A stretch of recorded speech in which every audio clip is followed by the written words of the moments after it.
Okay, nkwaniriza n'enkubaza okubanga olaba Lugonvize Show gy'osinzira okubeera ng'otulaba.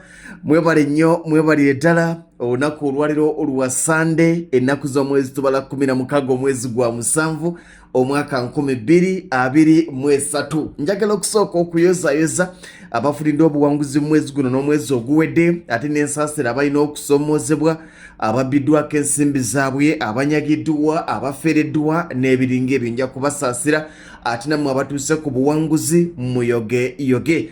Olunaku olwaliro nyina akapya, njagala okubanga nkutegeeza muganda wange Abafika ku estate yaffe yampambire mu tusonyiwe yaweddewo, yabadde yempambire. Abafika ku estate yaffe ya Mpigi Bboza ey'oku Kolansi y'obukadde 15 mu tusonyiwe eyo yasooka okugwawo, naye bw'obanga wafika ngoga nti mukama nali njagala ewantu awo wansala opportunity yiino. Tulinawo poloti zirinya eza fuuti 5 ku 5 za bukadde 7,500. Ekimbugu webale nnyo bale ddala muganda ng'ali ku drone awolabira ddala okuva ku Kolansi okutuuka ettaka we liri otambuza bigere, era ababuuza nti bodaboda yammeka okuva ku Kolansi okutuuka ku ttaka. Nedda, tewali bodaboda, tewali ki, otambuza bigere. Tulinawo poloti nnya eza fuuti 5 ku 5 za bukadde 7,500. ziri ezaasooka munaatusonyiwa zaggwawo, naye ekyengulu wa estate eyo yali kyemmanga, naye ekyengulu waayo we wali plots zino twafunye omukisa nti batwongeddeko kapaati we twasobodde okubanga tugaziira, neŋŋamba nti abantu bangi abaalaajananga baga nti mwami Lugonvu naffe tetuleka mabega, singa otuyambye n'otufunirako 5 ku 5 kyanditukoledde.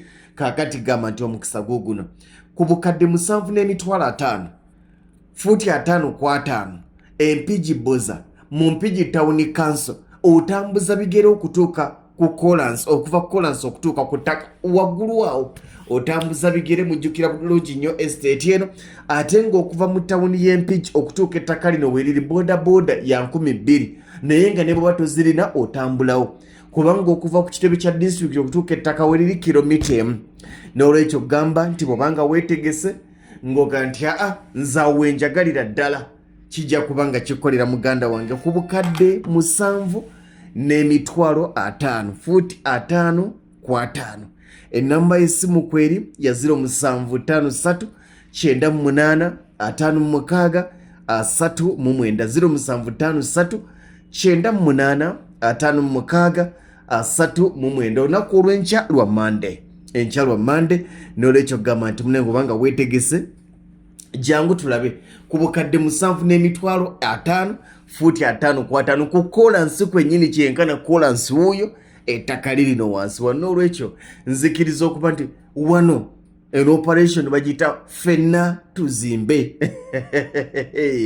operation Ffenna Tuzimbe, naye gamba nti estate yeyo plot zirinya eza fuuti 5 ku 5 ezisigaddewo. Omwangu yatta enswa, waliwo abajja okugamba nti mu kibanja mpola nkoze ntya. Osobola okutandika n'obukadde 5 balance n'omusasula mu bbanga lyo tunabateesezaako. Ayina zonna mukama akuwa omukisa. Agamba nti nyinawo obutaano bwange ka balance nja kasasula omwezi ogujja oba omwezi guli, jangu twogere kuba ku simu, naye ng'osobola okutandika n'obukadde 5 n'omalayo balance oluvannyuma. Mu njogere nyangu, tandika n'obukadde 5 ofuuke landlord. Fuuti 5 ku 5 ku bukadde 7,500. Ku luno eri estate yasooka y'ekyemmanga awemulaba yali ya 5 ku 10, era nenga nti bannanga aba 5 ku 10 aba 5 ku 5 nomugyesonyiwe. Aba 5 ku 5 ne bagamba nti mukama waffe ate kakati ffe otukoze otyo otulese. Paati gye nazzeemu okufuna nenga nti aba 5 ku 10 nabasootinga, aba 10 ku 10 nabasootinga, naye aba 5 ku 5 be baasigala balaajana. Kakati ettaka weeriri bw'obanga oli omu ku bangu, waliwo abaga nti omwezi ogujja nnendaamu, era gw'ojja kulinda estate y'omwezi ogujja. Njogera ku abo abali mu bwetaavu ate era nga weetegese. Waliwo omuntu ng'oli mu bwetaavu naye nga teweetegese, ne wabawo kati oyo njagala nga obadde mu bwetaavu ate era nga weetegese. 5 ku 5 ku bukadde 7,500 ku Kolansi. Kolansi otambuza bigere okutuuka estate weeri.